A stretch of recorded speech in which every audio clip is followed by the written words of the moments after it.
이 시간 다 같이 누가복음 15장 25절에서 32절까지 저랑 여러분들 한 절씩 교독하시다가 32절 합독하도록 하겠습니다. 누가복음 15장 25절에서 32절까지 말씀입니다. 제가 먼저 읽도록 하겠습니다. 마다들은 밭에 있다가 돌아와 집에 가까이 왔을 때 풍악과 춤추는 소리를 듣고 대답하되 당신의 동생이 돌아왔음에 당신의 아버지가 건강한 그를 다시 맞아들이게 됨으로 인하여 살찐 송아지를 잡았나이다 하니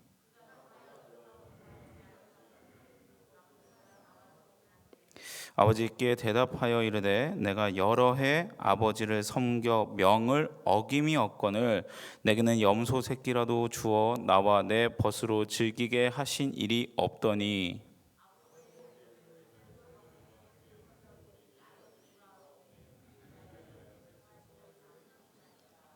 아버지가 이르되 예 너는 항상 나와 함께 있으니 내 것이 다 내 것이로되 이 내 동생은 죽었다가 살아났으며 내가 잃었다가 얻었기로 우리가 즐거워하고 기뻐하는 것이 마땅하다 하니라.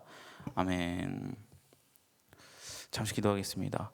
하나님 아버지 감사합니다. 주님 앞에 나아가기 원합니다. 이 시간 말씀 가운데서 주의 말씀 온전히 전하게 하시고 주의 말씀을 듣는 시간이 되게 하여 주옵소서. 이 시간 주님께서 주장하여 주옵소서. 이 모든 것 예수님의 이름으로 기도합니다. 아멘. 오늘은 탕자를 통한 가르침 2번이에요. 1번은 우리가 지난번 수요 예배 때 살펴보았는데 우리가 수요 예배 때 이 앞부분을 살펴보았는데 이 앞부분에서 우리는 무엇을 살펴보았냐면 찾아짐의 사건에 대해서 생각해 보았습니다. 찾아짐의 사건.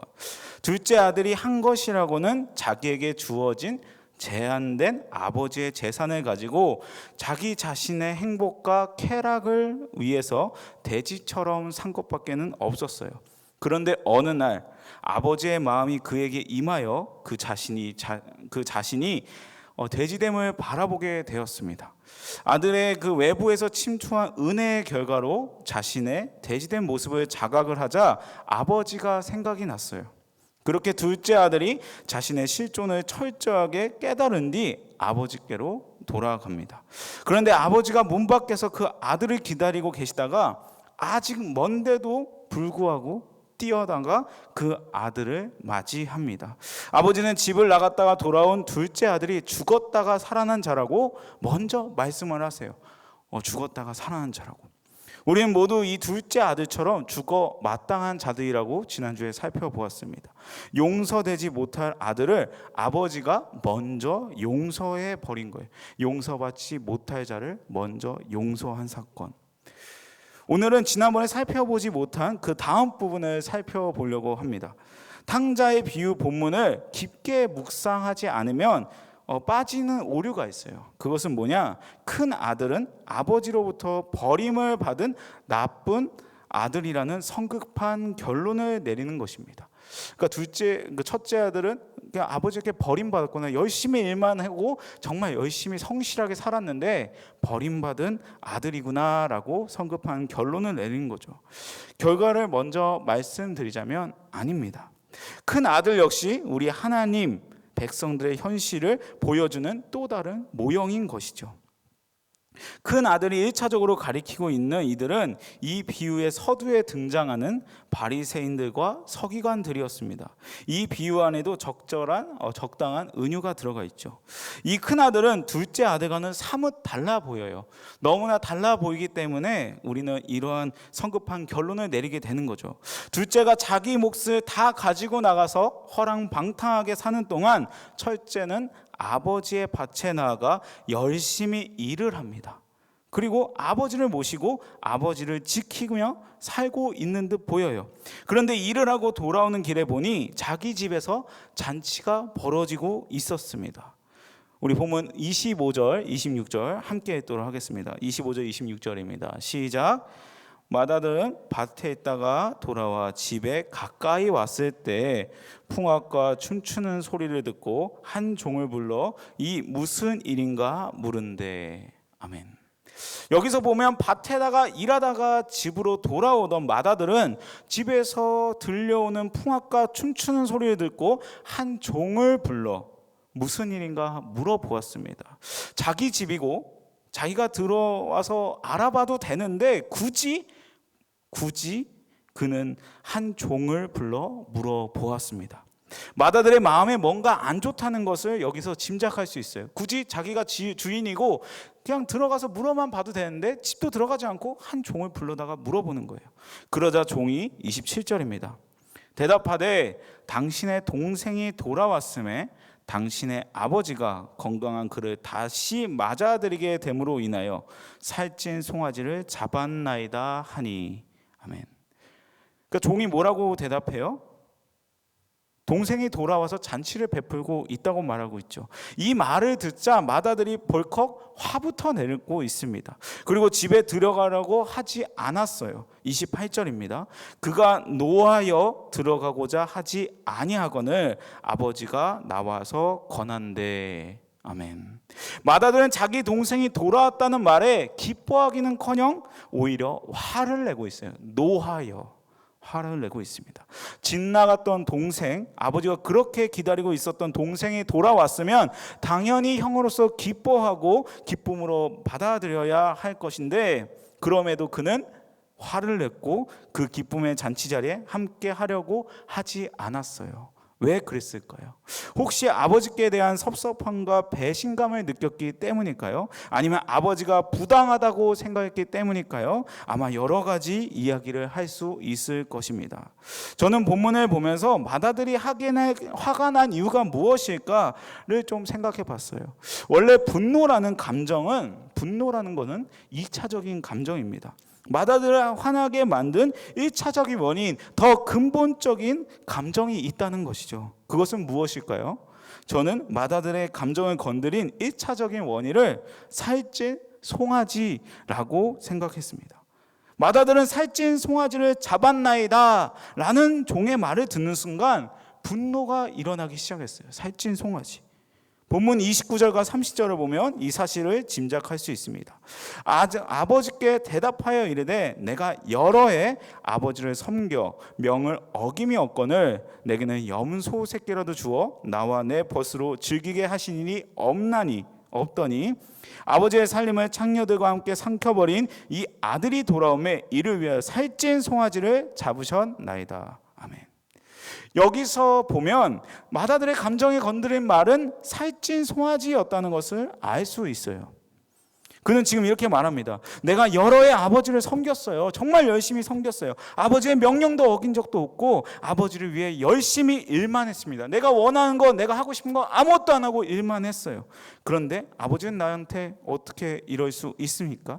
나에게는 친구들과 더불어 즐기라고 염소 새끼 하나도 준 적이 없으면서 어떻게 아버지의 재산을 창녀들과 함께 다 써버린 저놈에게 살찐 송아지를 잡아주시나요?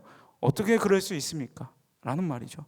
그는 지금 살찐 송아지와 염소 새끼를 비교하고 있습니다. 아버지가 허랑방탕한 동생을 위해서는 살찐 송아지를 잡아주면서 지금까지 열심히 일한 나에게는 염소 새끼 하나도 주지 않았다고 말하고 있는 거죠. 아버지, 어떻게 나에게 이렇게 인색할 수 있나요? 난 열심히 일을 했는데. 특히 우리가 주목해야 할 것은 자기 동생을 내 동생이라고 말하지 않고 이 아들, 당신의 아들이라고 말하고 있다는 것입니다. 영어 성경을 보면 this son 이라고 표현합니다. 그는 내 가족이라는 의식보다는 타인 의식, 다시 말해서 자기 동생을 마치 다른 사람을 대하듯 하고 아버지는 자기에게 부당하고 대한다는 생각을 가지고 있었습니다. 아마 마다들은 아버지와 같은 집에는 살고 있지만 사실은 아버지와의 마음의 거리, 심리적인 거리가 상당히 여기서 멀어졌다는 것을 짐작할 수 있습니다. 마다들은 착한 아들로서 아버지의 집에서 열심히 일했어요. 어쩌면 자기가 바란 대로 살지 않고 아버지를 위해서 일만 했을 것입니다. 지금까지 마다들은 아버지를 떠난 적도 없고 아버지에게 일만 하는 착한 아들이었어요. 그러나 사실 그는 착한 아들, 좋은 아들이라는 가면을 쓰고 있었을 뿐입니다. 29절, 아버지께 대답하여 이르되 내가 여러 해 아버지를 섬겨 명을 어김이 없거늘 내게는 염소 새끼라도 주어 나와 내 벗으로 즐기게 하신 일이 없더니. 여기서 우리가 주목할 것은 맏아들이 내가 아버지를 섬겼다, 아버지의 명에 어김이 없었다라고 말하고 있는 거예요. 그런데 사실 우리가 아들로서 우리가 아버지와의 대화를 하는데 아버지한테 아버지가 명하셨을 때 나는 당신이 말한 거 한 번도 어김이 없었어요 라는 대화를 잘 하지 않습니다. 이 말은 아들로서와의 보기보다는 종들이 쓰는 용어들이며 29절에 섬기다 라는 단어가 나오는데 섬겨라는 그 단어가 둘류요라는 단어예요. 그 단어는 둘로스라는 단어와 뿌리가 같은 단어로 종으로 섬기다라는 뜻입니다.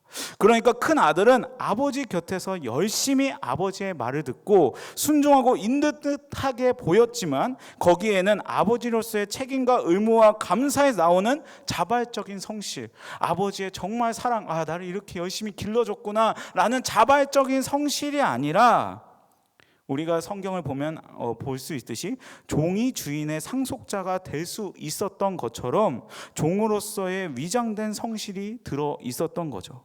그건 아버지의 마음을 알고 아버지의 뜻에 순종한 것이 아니라 아버지가 가진 어떤 것을 얻어내기 위한 포장된 악이었던 것이죠. 다시 말하면 맏아들은 지금까지 아들의 마음이 아니라 종의 마음을 가지고 살았다는 것입니다.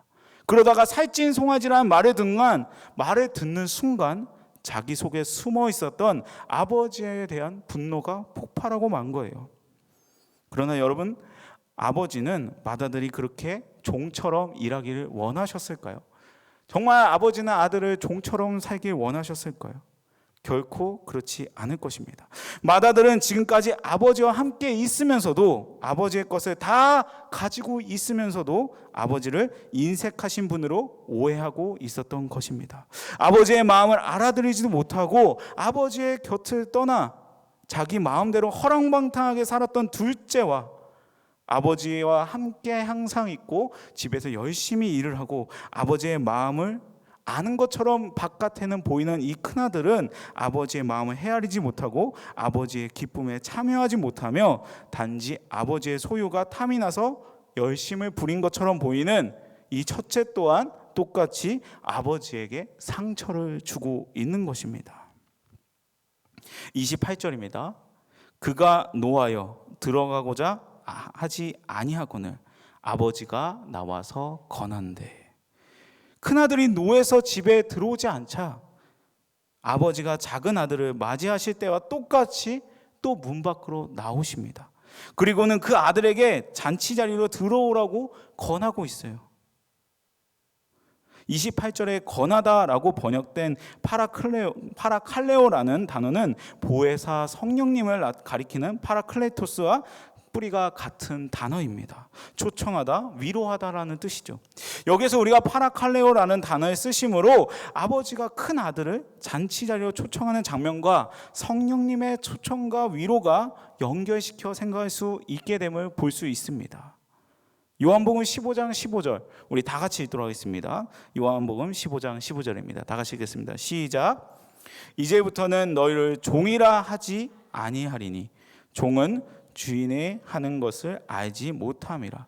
너희를 친구라 하였노니 내가 내 아버지께 들은 것을 다 너희에게 알게 하였음이라. 아멘. 종은 주인의 마음을 헤아리지 못합니다. 그래서 아버지가 진정으로 원하는 게 무엇인지를 전혀 모르는 것이에요. 겉으로는 드러난 도덕적 윤리와 정말 윤리적으로 선한 행위가 아버지를 기쁘게 할 것이라고 생각하고 있지만 아버지를 기쁘게 해드리지 못했음을 우리는 꼭 기억해야 합니다. 그렇게 착하게 살던 큰 아들이 결국 마을 사람들과 가족들 앞에서 아버지에게 대들고 있음으로써 아버지가 사람들 앞에서 모욕을 당하고 있고 있는 거죠. 아버지는 아버지의 마음을 알고 자신이 어떤 존재인지를 알아 진심으로 아버지의 소중함을 자각하며 아버지께로 돌아오는 그런 자녀를 기다리고 계십니다. 우리는 하나님 아버지는 우리를 종으로 부르시지 않았습니다. 우리를 하나님의 자녀로 부르셨습니다. 그런데 잃어버렸다 되찾은 하나님의 자녀들인 거죠. 잃어버렸다 되찾은 자녀들. 잃어버렸다는 것은 처음에 소유한 적이 있다는 것을 전제하는 것입니다. 하나님의 백성은 창세전에 택함을 받은 자들입니다. 그런데 하나님께서 잠시 이방 나라로 보내신 것이죠. 하나님이 스스로 잃어버림을 자처하신 것입니다. 왜요? 우리 성도들에게 잃어버린 자들의 삶이 돼지우리 속에서 지업 열매 다툼과 같은 처절한 삶이라는 것을 깨닫게 해주셔서 다시는 아버지를 떠나지 않게 하시려고 잃어버림을 자취하셨던 것입니다. 그 잃어버렸던 자들이 하나님 아버지, 저는 아버지를 떠나면 아무것도 아닌 존재이고 아무리 처참하게 종말을 맞을 수밖에 없는 존재입니다. 저는 아버지가 지금 당장이라도 지옥에 들어가라고 하셔도 아무런 할 말이 없는 호프리스, 아무 소망이 없는 존재입니다. 부디 저를 긍휼히 여겨 주옵소서 라고 항복하며 돌아오길 원하세요. 나는 하나님의 종의 자리도 감지덕한 자리입니다 라는 겸손한 고백이 우리 안에서 진심으로 터져 나오기를 원하시는 것입니다. 그걸 배우는 것이 바로 신앙생활입니다. 그런데 예수를 믿는다고 하면서 우리는 우리의 티끌됨이나 종됨을 자각하는 것 이전에 우리의 열심과 노력으로 뭔가 업적을 쌓아서 하나님 앞에서 가지려는 것을, 내가 원하는 것을 가지려고 하는 왜곡된 성실을 내어볼 때가 너무나 많습니다. 그것 또한 자기 중심을 벗어나지 못한 악입니다. 우리들의 삶 가운데서 나오는 성실한 행위가, 우리가 하는 모든 행위가 정말 하나님의 은혜에 감사해서 나오고 있는 것인지, 아니면 하나님께 뭔가 잘 보여서 내가 원하는 것을 얻기 위해서 하는 행동인지 어떻게 알 수 있을까요? 우리가 행한 그 일을 아무도 안 알아주었을 때 마음이 어땠는지를 살펴보아야 됩니다. 만약에 내가 정말 열심히 하고 나의 삶을 너무나 내어놓고 열심히 하는데 아무도 안 알아봐 줬을 때 섭섭하십니까? 괜한 헛수고를 하고 있다는 생각이 드십니까? 그게 바로 이 큰아들입니다. 큰아들 정말 열심히 했어요. 작은 아들처럼 정말 누릴 거 누리고 싶었지만 자기 거 모든 거 내려놓고 열심히 일했습니다. 하지만 그것을 하지 않았다고 해서 아버지가 안 알아줬을 때 너무나 섭섭했어요. 작은 아들보다 더 나을 게 없는 게 바로 이 큰아들입니다. 그럼에도 우리는 하나님의 은혜에 감사한 행위가 아닌 근사한 종교행위에 감탄을 하고 감탄을 해요. 무엇인가 뭔가 종교행위를 열심히 했을 때 정말 하나님의 은혜에 감사해서 나오는 행위가 아니라 정말 남들이 봤을 때 예뻐 보이고 그럴듯한 걸 더 감탄할 때가 너무 많습니다.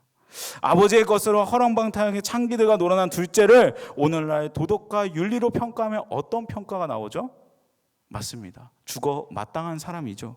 반대로 아버지를 모시고 아버지 밭에서 아버지의 일을 도와 죽도록 일한 큰아들을 오늘날 도덕과 윤리로 평가할 때 어떤 평가를 받을 수 있나요? 효자라고 불리고 남들에게 선행상을 받아야 되는 이런 인물이죠. 그러나 인간이 만들어 놓은 도덕과 윤리는 그 두 아들을 그렇게 극명하게 대척점으로 몰아 완전히 반대의 평가를 내리지 몰라도 우리가 가진 기준으로는 반대편의 극명한 평가를 받을지 몰라도 하나님의 관점에서는 둘 다 죄인이면서 둘 다 구원의 대상이 되는 것입니다. 이 시점에서 우리의 삶을 한번 돌아보기 원합니다. 우리의 삶은 정확하게 둘째 아들과 큰 아들의 삶에 적절하게 섞여 있는 그런 모습을 보이지 않나요? 그렇다면 우리는 도저히 불가능한 존재들입니까? 우리는 잊지 말아야 되는 것은 오늘 본문의 결론이 없다는 것입니다. 맏아들이 화를 내면서 항의하자 이때 아버지는 무엇이라고 말씀하셨죠? 31절, 32절 다 같이 읽도록 하겠습니다. 31절, 32절입니다. 시작. 내 것이 다 내 것이로되 이 내 동생은 죽었다가 살아났으며 내가 잃었다가 얻었기로 우리가 즐거워하고 기뻐하는 것이 마땅하다 하니라. 아멘. 여기서 우리가 아버지가 사용하고 있는 말들을 주목할 필요가 있어요. 아버지는 너는 나와 항상 함께 있으니 내 것이 다 내 것이로되 내 동생 우리가 라고 말하고 있습니다. 놀랍지 않습니까? 마다들이 쓰고 있는 말과 아버지가 하는 말은 완전히 다릅니다. 아버지는 지금 일어난 상황에 초점을 맞추는 것이 아니라 관계에 초점을 두고 계십니다. 우리 중에는 마다들과 같은 마음으로 신앙생활을 하는 분들이 있을 수 있어요. 교회에 나오면서 마다들처럼 교회 일을 열심히 합니다. 어느 부서에 들어가서 봉사하고 여러 모임에 참석을 하죠. 그러나 하나님 앞에 앉아서 예배드리는 시간, 혼자서 은밀하게 기도하는 시간이 불편합니다. 기도하려고 하니까 기도할 제목이 별로 없어요. 설교 시간은 졸리기만 하고 찬송을 불러도 하나님의 임재가 느껴지지 않습니다. 하나님을 더 깊이 알고 싶은 마음, 말씀을 더 배우고 싶은 갈급한 마음이 별로 없는 것입니다. 그러면서도 착한 아들 가면을 쓰고 교회에 열심히 다닙니다. 그러다가 조금 힘든 일이 생기면 내가 이렇게 열심히 봉사했는데, 내가 교회에 이렇게 열심히 헌신했는데 교회에서는 알아주지도 않고 어떻게 나한테 이럴 수 있어? 섭섭해 라고 생각하며 하나님 앞에 따지기 시작합니다. 영락없는 아버지의 마다들의 모습입니다. 그러나 여러분, 하나님은 우리를 결코 종으로 대하시는 분이 아니에요. 하나님은 우리의 아버지이십니다. 본문을 보면 마다들이 나는 여러 해 종처럼 아버지를 섬겼고 아버지의 명을 어긴 적이 없었다라고 하자 아버지는 뭐라고 대답합니까? 아니다. 나는 너와 항상 함께 있었다라고 말합니다. 또 마다들이 아버지는 인색한 분이라서 나를 위하여 염소 새끼 한 마리도 잡아주지 않았다라고 말하자 아버지는 아니다. 내 것은 다 내 것이다 라고 말하고 있어요.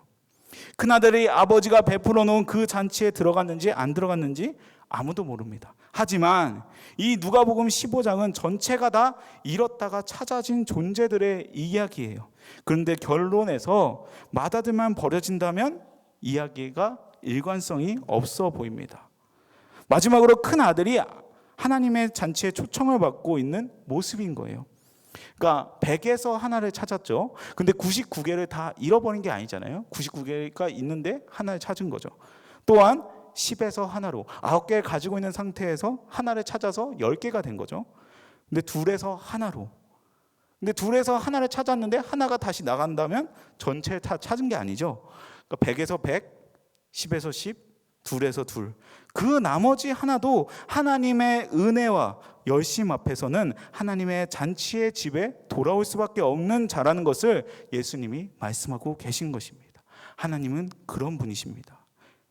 그 비유의 청자들, 사마리아의 세리들, 죄인들, 예수님의 제자들, 유대의 바리새인들, 서기관들, 그들 모두는 아버지를 버리고 뛰쳐나간 둘째 아들이요 아버지에게 노하여 자기 동생을 당신의 아들이라고 부르며 자기에게 보상을 해주지 않는 아버지를 원망하는 큰 아들인 거예요. 작은 아들이자 큰 아들인 것입니다. 너희들 모두에게 구원의 길이 열려 있다는 것을 말씀해 주시고 계세요. 아버지의 사랑과 은혜는 그만큼 큰 것이라고 말하고 있습니다. 그런데 그러한 큰 은혜 앞에서 지금 누가 누구를 가리켜 죄인이라 하고 얕보고 있는 것입니까? 우리의 성숙이나 우리 안에서 나오는 모든 성한 행위도 전부 하나님의 은혜의 산물입니다. 따라서 우리는 그 누구도 다른 누구도 정죄하거나 판단할 수 없습니다. 자기를 자랑할 수 없는 것이죠. 누가복음 15장의 첫 번째 잃은 양의 비유에서 예수님께서 이런 말씀을 하세요. 이 말씀을 하는데 이게 좀 생뚱맞게 보이고 잘 이해가 되지 않습니다. 우리 15장 7절 다 같이 읽도록 하겠습니다. 시작. 내가 너희에게 이르노니 이와 같이 죄인 한 사람이 회개하면 하늘에서는 회개할 것 없는 의인 99으로 말미암아 기뻐하는 것보다 더하리라. 아멘. 이 말씀 보는데 너무 어려워요. 하나님은 회개할 거 없는 99보다 죄인 하나가 회개하는 것을 더 기뻐하신다고 말씀하고 계십니다. 하지만 로마서 3장 10절에는 기록된 바 의인은 없나니 하나도 없다고 되어 있어요. 로마서 3장 23절에 모든 사람이 죄를 범하였음에 하나님의 영광에 이르지 못하더니 라고 말씀하고 계십니다. 모든 사람이 죄를 범했어요. 모든 사람이. 그런데 어떻게 이 말씀이 어떻게 되는 걸까요? 즉 이 말은 바리새인들처럼 서기관들처럼 유대주의와 헛된 종교적 열심에 빠져 있는 사람들처럼 마치 자신들은 회개할 게 없는 자로 여기고 다른 사람들의 잘못이나 흠을 찾아내고 정죄하는데 힘을 쓰는 자들보다 자신의 죄인임을 알고 주님 앞에 회개하는 자를 주님이 기뻐하신다고 볼 수 있습니다. 우리는 모두 다 죄인데 불구하고 내가 하는 조금의 열심, 내가 하는 조금의 그 성실, 그걸로 인해서 나는 회개할 게 없어, 난 주님 앞에 떳떳해 하면서 너희들은 죄인이지, 너희는 정죄받아야 돼 라고 하는 사람보다 나는 죄인입니다, 주님의 은혜 없이는 아무것도 할 수 없습니다, 주님 나와 함께하여 주옵소서 라고 엎드려 있는 그 한 사람을 기뻐하신다는 것입니다. 오직 아버지의 은혜 앞에 납작 엎드리시는 저와 여러분들에게 간절히 소망합니다. 우리가 이 탕자의 비유를 통해서 정말 주님의 은혜 없이는 아무것도 할 수 없는, 우리가 봤을 때는 작은 아들과 큰 아들이 너무나 달라 보여요. 큰 아들은 너무나 대단해 보이고 작은 아들은 너무나 없어 보입니다. 하지만 주님이 보시기에 우리 모두 다 구원의 대상이고 우리 모두 다 주님 앞에 엎드려져야 할 자입니다. 우리가 주님의 은혜 앞에 엎드리는 저와 여러분들에게 간절히 소망합니다. 같이 기도하도록 하겠습니다. 하나님 아버지 감사합니다. 우리가 탕자의 비유를 통해서 우리 안에 어떤 마음으로 주님을 바라보고 내가 하는 모든 행동이 어떤 마음으로 하는지 다시 한번 점검합니다. 주님 은혜를 내려주셔서 우리가 기쁜 마음으로 모든 일을 할 때 남의 시선과 남이 바라보는 것을 위해서 하는 것이 아니라 주님을 향한 기쁨으로, 주님을 향한 감사함으로 모든 일을 하는 우리가 될 수 있도록 주님 함께하여 주옵소서. 이 모든 거 예수님의 이름으로 기도합니다.